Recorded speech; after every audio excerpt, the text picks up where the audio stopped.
Welcome to your comprehensive interactive breakdown of genes, inheritance, and selection. In this session, we will explore how traits are passed from parents to offspring, how Punnett squares predict genetic outcomes, and how natural selection drives evolution. By the end, you'll have the precise terminology and exam strategies to secure top marks. Let's map out the genetic hierarchy. Inside every eukaryotic cell is a nucleus containing chromosomes, which are long-coiled DNA molecules. A gene is a specific section of DNA that codes for a protein. Different versions of a gene are called alleles. Think of it like a library. The nucleus is the building, chromosomes are books, genes are chapters, and DNA is the text.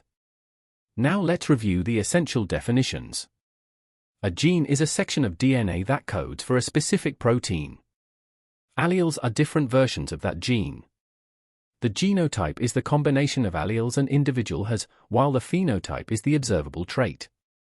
For example, the genotype BB may produce the phenotype of brown eyes if B is dominant.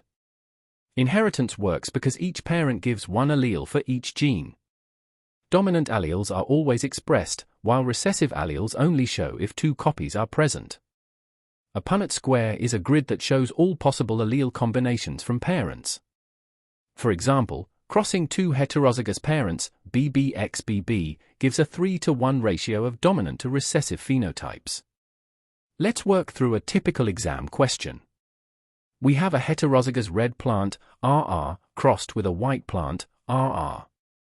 Draw a Punnett square. The red parent gives R or R, the white gives R only. The offspring are RR and RR in equal numbers. So the ratio is 1 red to 1 white.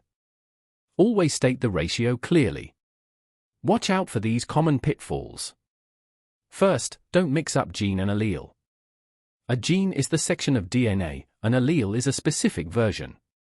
Second, always use correct letter notation, capital for dominant, lowercase for recessive.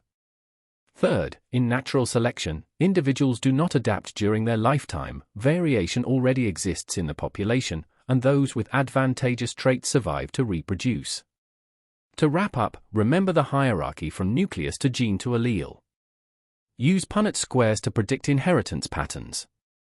Understand that natural selection requires variation, competition, and differential survival.